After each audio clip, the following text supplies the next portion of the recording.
Hi, good evening, everyone. Doing a quick sound check.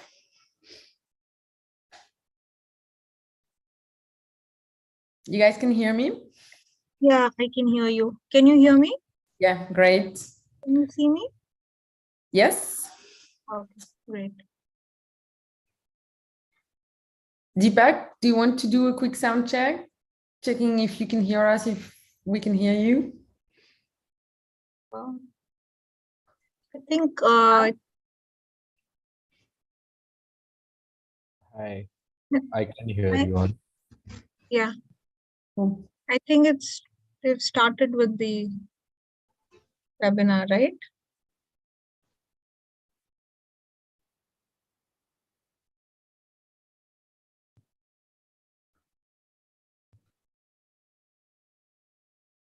I think we can wait like a couple of minutes and then start, if that's okay.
I think we can start.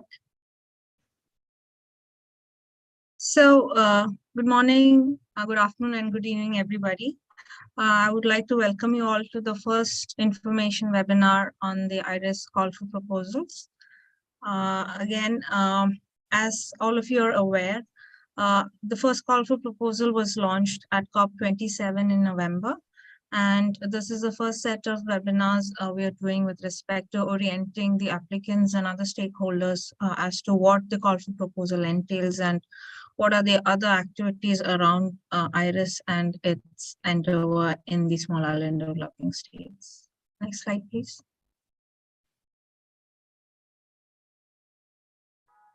So before I actually go into IRIS, just to give a quick overview of what CDRI is.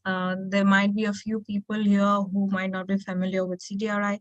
Again, CDRI is the Coalition for Disaster Resilient Infrastructure. It was launched 2 years ago at the UN Climate Action Summit, and it's a multi-stakeholder partnership of 31 countries and 8 international organizations. And the overarching goal of CDRI is to support countries in upgrading the infrastructure systems to ensure resilience with an overall objective of ensuring sustainable development.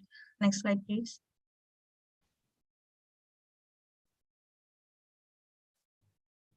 So as I mentioned about CDRI, IRIS is a dedicated endeavor of CDRI focused exclusively on small island developing states. IRIS was launched last year at COP26, where we had 6 prime ministers launching it with India, Australia, UK, and 3 prime ministers from the island states itself, that is Jamaica, Fiji, and Mauritius. Prior to the launch, there was an extensive round of consultations that were organized because the whole idea of IRIS was to ensure that it was co-created and was in complementarity with other SIDS initiatives in the region. IRIS is truly a co-curated initiative where inputs have come from the different stakeholders, especially the SIDS stakeholders, and the objectives, the vision, and the outcomes of IRIS has been envisioned on multifaceted issues. One thing I would like to highlight here is IRIS focuses on soft solutions. IRIS in no way will be contributing to constructing physical infrastructure, the act of constructing infrastructure as such. Again, IRIS is the only initiative of CDRI that's open to non-CDRI members as well, which means IRIS is open to all the 58 small island developing states across the regions of Caribbean, Pacific, Atlantic, and Indian Oceans. Next slide, please. So post the launch, this whole year of 2022 was the inception period of IRIS, where again, we did several rounds of consultations. We had regional consultations in different regions of the Caribbean, Pacific, and Indian Ocean. The idea was to understand the specific regional priorities, what are the infrastructure priorities, challenges, and opportunities for mainstreaming resilience for infrastructure development. Now, based on the different insights and the takeaways we've had from our consultations in the inception year, we have envisioned IRIS, and the aspiration under IRIS is to equip SIDS with knowledge, tool, and partnerships to achieve disaster and climate resilient infrastructure. The overarching objective of IRIS is through resilient infrastructure that we foster sustainable development and enhance livability for all in SIDS. Now, IRIS will be based on 3 closely related, interrelated outcomes. Again, these outcomes have emerged from through a demand-driven and co-curated process, where the first outcome is focused on improving resilience of SIDS infrastructure, where the focus is on risk governance and policy and planning. The second outcome focused on strengthening knowledge and partnerships. And the third outcome is the social facet of IRIS, which focuses on promoting gender equality and disability inclusion. Next slide, please. So based on the IRIS vision and its strategic interventions, we have identified the themes under the call for proposals. Again, these have directly emerged as an outcome of the regional consultations and the one-on-one consultations we've had with the different agencies, departments, and representatives working in the space of disaster, climate change, infrastructure, finance, and planning. So based on this, we have identified 4 cross-cutting themes, again, which is basically in line with the outcomes and the vision of IRIS. So the first theme is focused on risk-informed policy and planning. The second one in providing support for project implementation readiness. The third one, access to finance actions, innovative finance solutions. And the third one focused on inclusivity and ensuring that inclusion is mainstreamed when planning for infrastructure. I'll now hand over the table to my colleague Agat, who will deep dive into these themes and give you a glimpse into what are the specific sub-themes we are looking under each of these. Thank you very much, Over to Ria. you, Agat. Thanks. Thank you very much, Ria. So now I'm going to deep dive into the 4 themes. And this is important to mention that this is not, this is not prescriptive. These are just examples to inspire potential applicants to present some call for proposals, but anything that would go in the sense of resilient infrastructure and that is in line with the outcomes of IRIS would be, of course, eligible under this call. So starting with the first theme, which is risk-informed policy and planning, we are mentioning a few potential interventions here for your consideration. The first one is data creation and analysis. So anything around like data ecosystem mapping, analyzing the gaps and producing data to fill the gaps to allow for risk-informed planning. You need to have the data. Then data analysis, so we can do like risk mapping, modeling, these kinds of interventions. All of this is eligible under this call. And then there's all the aspect of policy and regulatory frameworks. So under this particular theme, we are looking at, establishing an infrastructure resilience policy, strategy, action plan, and updating regulatory frameworks if they need to, establishing a specific policy for a specific sector to reinforce its resilience. And my colleague is going to talk about which sectors we have in mind in a minute. Then when we talk about strategy and plans, it's like if you want to enhance the infrastructure systems to allow them to become resilient, how do you get there as a country?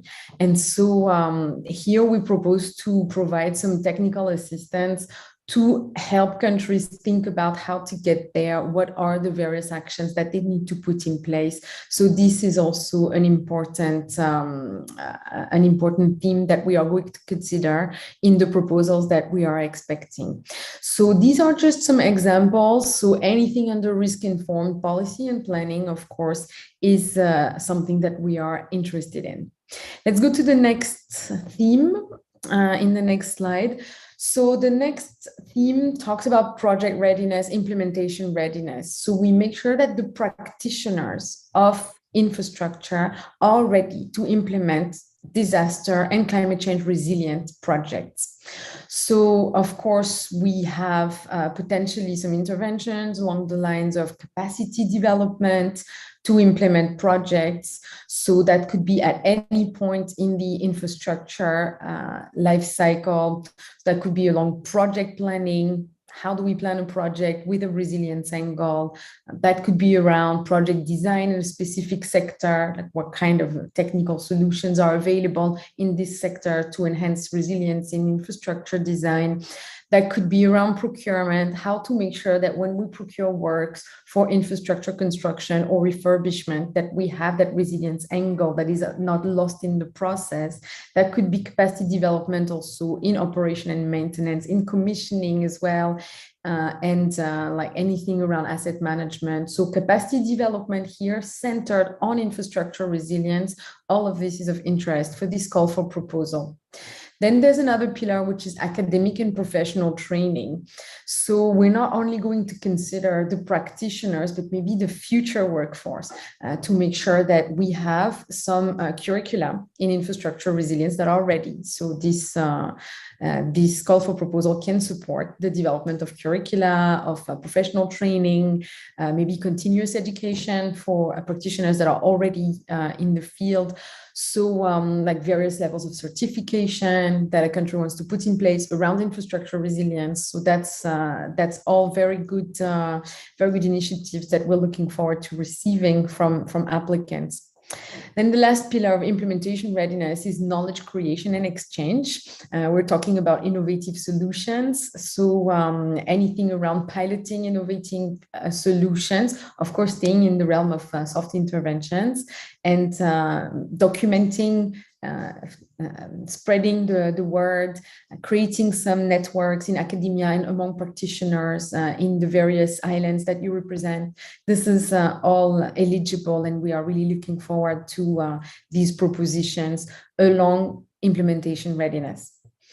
So the next theme is around access to finance. So of course, this is a very high area of interest based on our consultations of our partners in the IRIS program.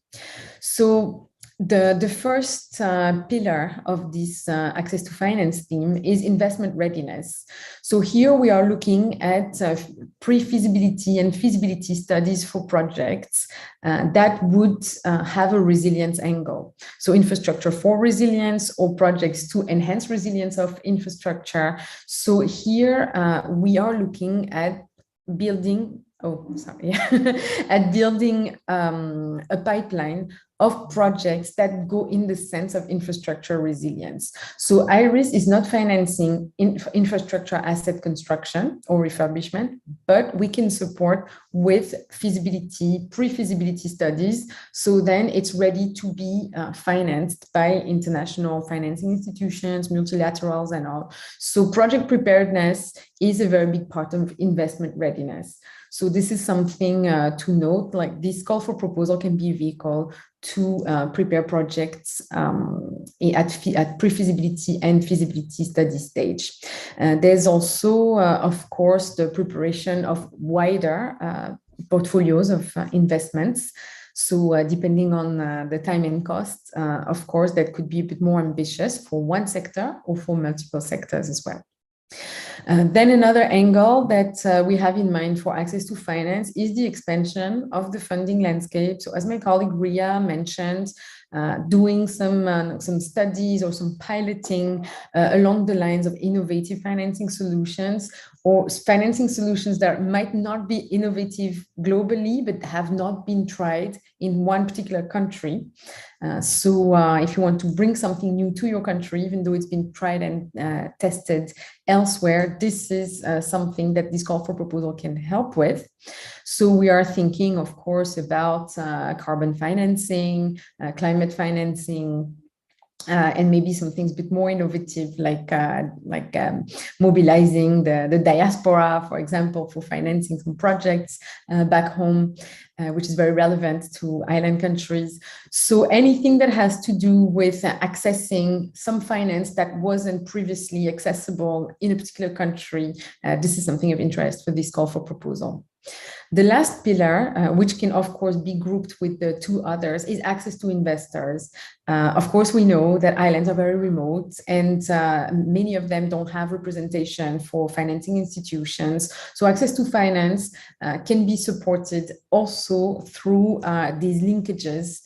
So if island countries need some support to present their pipeline of infrastructure resilience investments in infrastructure investment forums or things like this, this can be covered in this call. So all of these are ideas along the lines of access to finance. Of course, this is not an exhaustive list, and we are happy to receive any other proposition along those lines.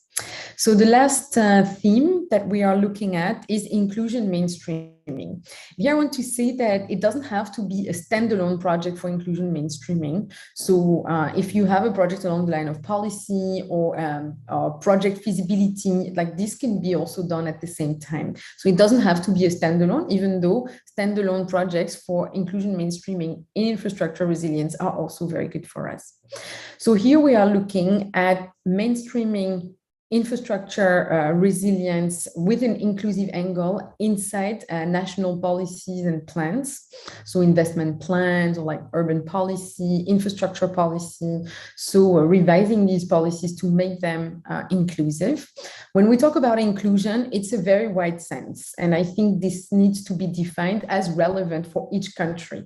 Of course, there's gender inclusion, disability inclusion, but we can also think about some particular populations that are of interest, particular country, especially native populations, so in indigenous cultures. So it's very open, the definition of inclusion. So anything that is relevant to the particular context, we don't want to limit ourselves. We have then something along the lines of practical solutions for equitable access. Here we recognize that resilient and inclusive infrastructure is a very new field, and there are some success stories worldwide. So here we want to support the replication in a particular context of solutions that have been tried and tested somewhere else, or the creation of entirely new approaches for inclusive and resilient infrastructure. So that could be anything. It could be design, that could be planning, that could be implementation. So for us, this is important to have in the island countries some initiatives that promote inclusion in infrastructure resilience. And so with, of course, with an angle of knowledge sharing at the end of the project.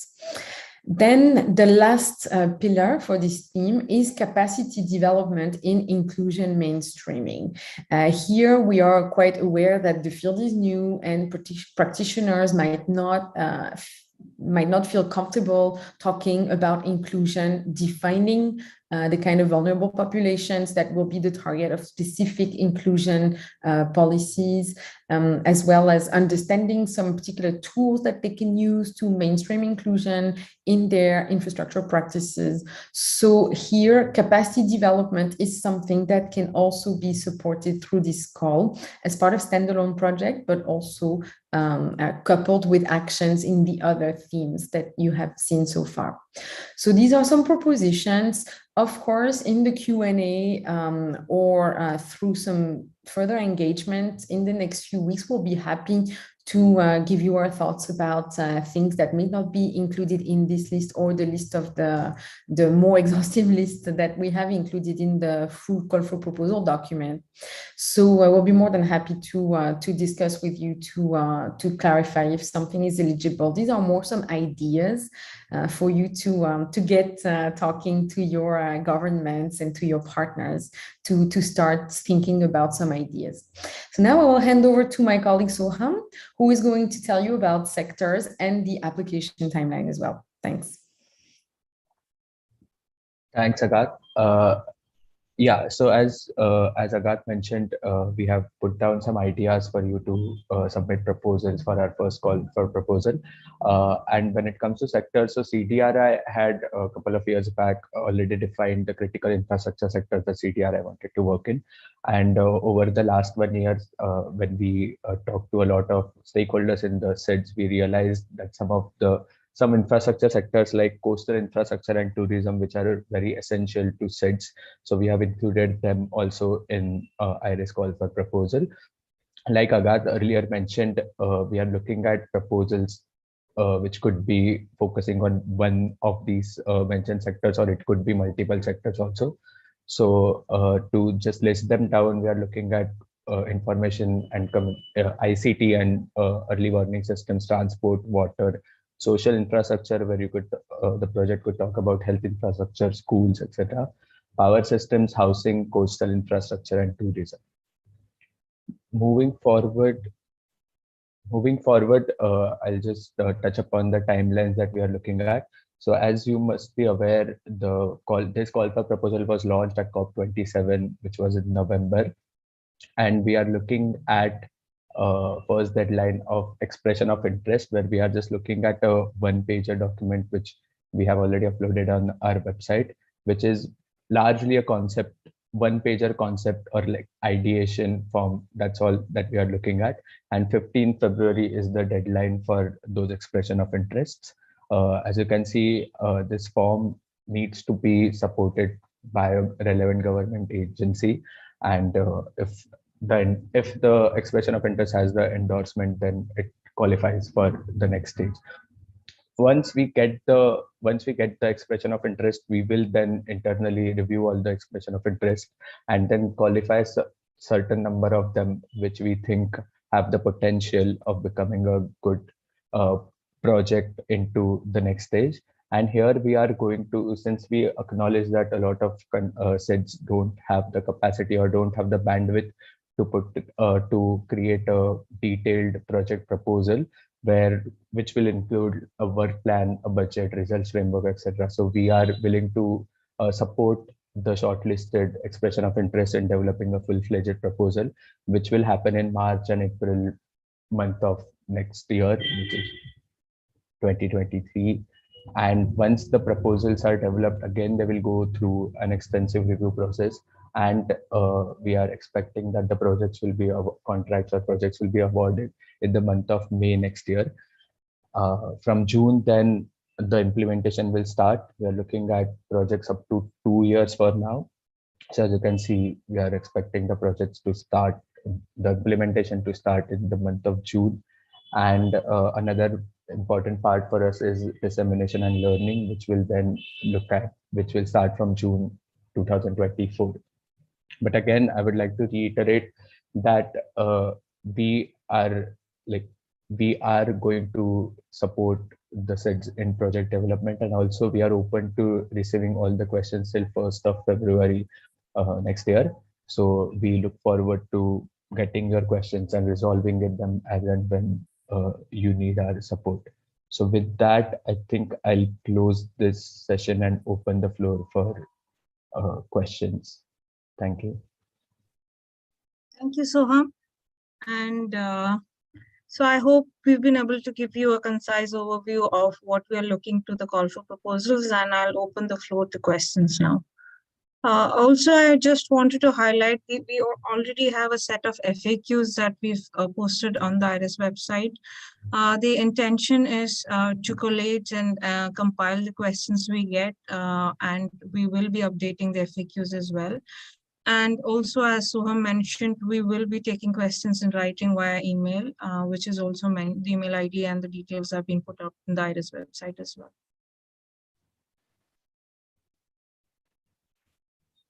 So yeah, there are questions in Q&A chat box. Okay. Yeah. So I see there's this first question, which basically is asking about what is the scoring criteria like for submitted proposals. Projects which have implementing agencies identified over others.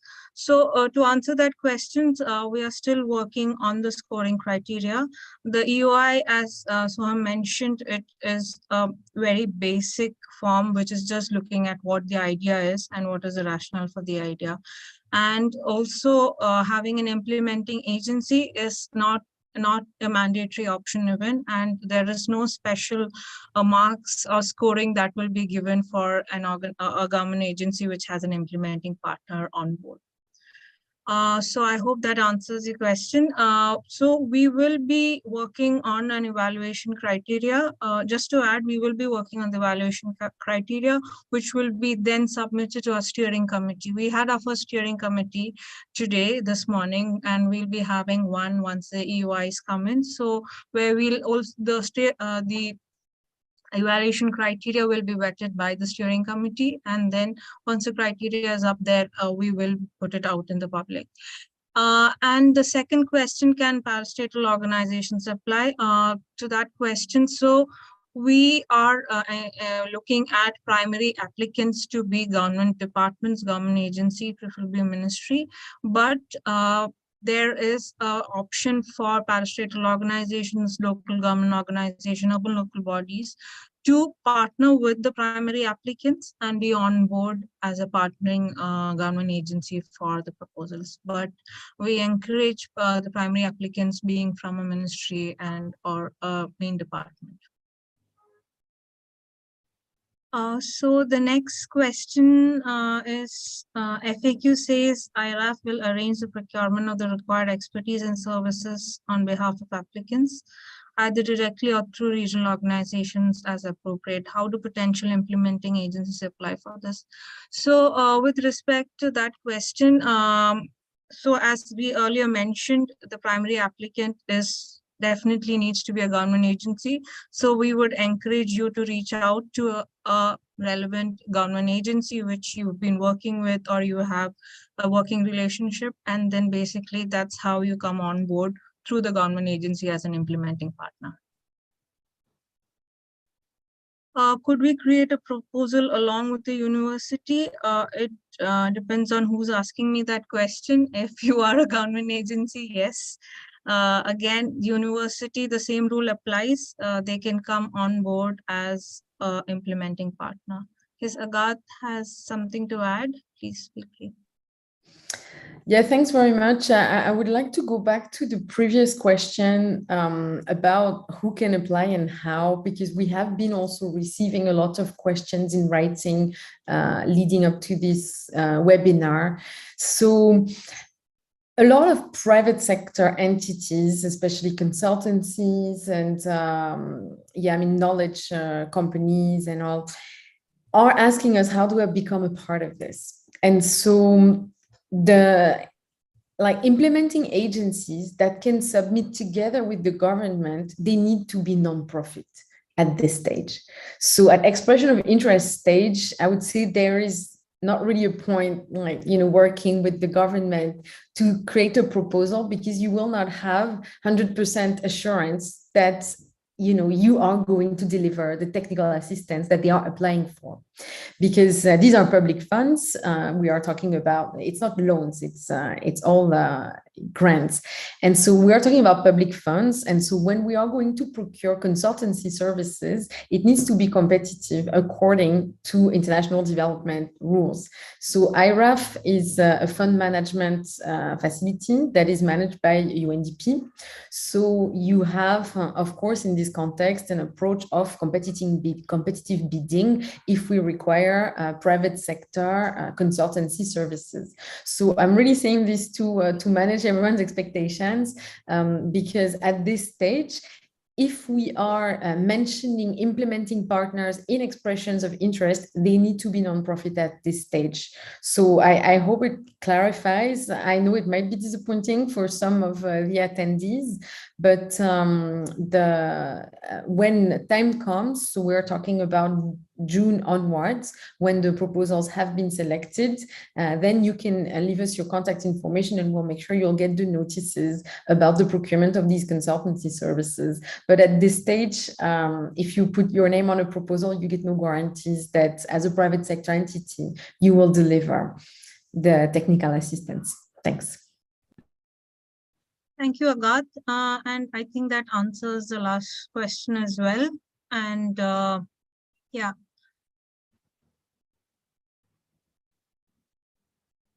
So that's the same question on the private sector companies, which Agat has already answered, alluding to the previous question. So any other questions? If anybody wants to table on the floor, we are still open.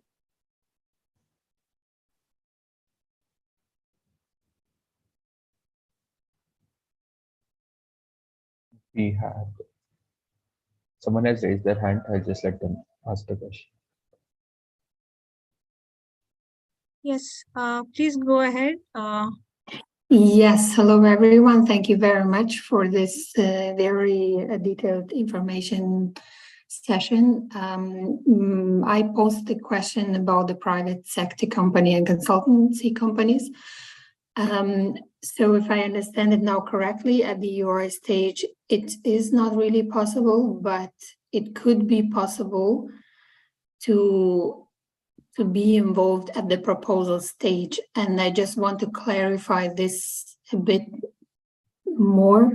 So this means we could become part of a consortium, for example, which is led by the governmental institution and the implementation agency, and we also can be then part of the consortium officially to be responsible for a work package or to deliver some technical studies also. Or we cannot be part of the proposal, but we could then apply for the tenders that would come out of the proposals. These are two different things, and maybe you could please clarify this a bit more. Thank you very much. Yes, maybe I'll take this question, Ria. Yes, please go ahead. And Deepak, if you have anything to add, just let us know. So to be extra clear, I think that neither in the expression of interest nor in the full proposal stage, we will consider having private sector entities as part of the consortium. And this is where we are at the moment. Of course, this might not be a definite answer, because we are also defining the rules of the multi-partner trust fund called IRAF that is going to be the vehicle for this call for the disbursements of the fund. But looking at how multi-partner trust funds work in general, I can say that the involvement of private consultancies will be done at tender stage after we have selected the winning proposals. So we're talking about June, July, August.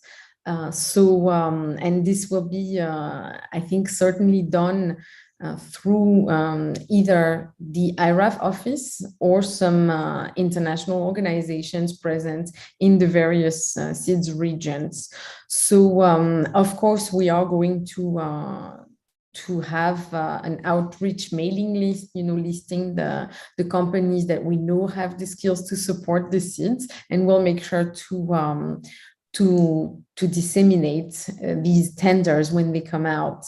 But at this stage, the implementing partners, and we have mentioned an indicative list in the call for proposal document, the full document that you can find on the website.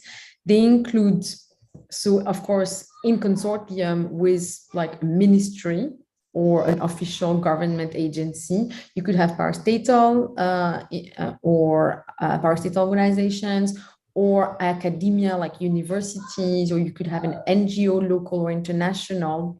So they are all non-profits in the examples that we are mentioning.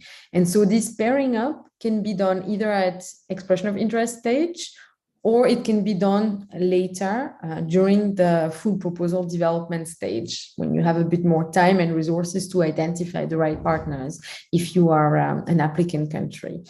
But the private sector consultancies, like for-profit consultancies, they will get involved through tenders that will be posted after the full proposal selection process. So I hope it clarifies. I don't know, Deepak, if you want to add something on the procurement side. No, Gath, I think you have summarized it well, because it's an evolving situation as of now. So at this stage, we are not allowing any private entity to be part of this. But like you said, when it comes to full proposal stage, we can definitely consider allowing private entities to take part in this. Thank you, Deepak. So just to thanks Agathe and Deepak for that clarification. Just to add, what are the types of non-profit organizations that we have indicated is the civil society organization, local or international NGOs, universities, UN agency, or multilateral bodies. So these are the indicative lists which Agathe just mentioned. And again, as Deepak mentioned, it is evolving. We will be informing as we progress with the first call for proposal. Thank you.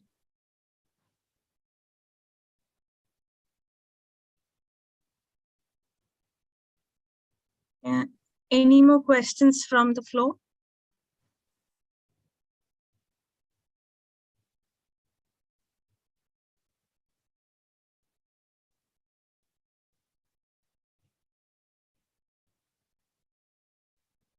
So I guess there are no more questions. I believe there are no more questions. But I would also like to again iterate that we will be open to questions till the 1st of February, and we will be constantly dynamically updating our FAQs up on the website. We also have one more webinar, which is tomorrow morning, but that basically to cater to the time zone where the Pacific Islands and the Indian Oceans come from. Again, please feel free to spread the word and in your networks with respect to the call for proposals. And we really look forward to your support and your engagement in taking IRIS forward.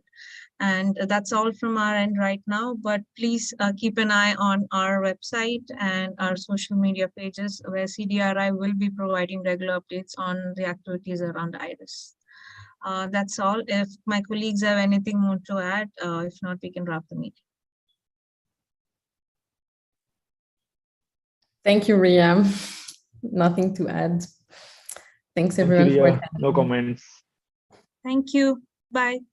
Thank you, everyone. Bye. Bye-bye. Bye-bye.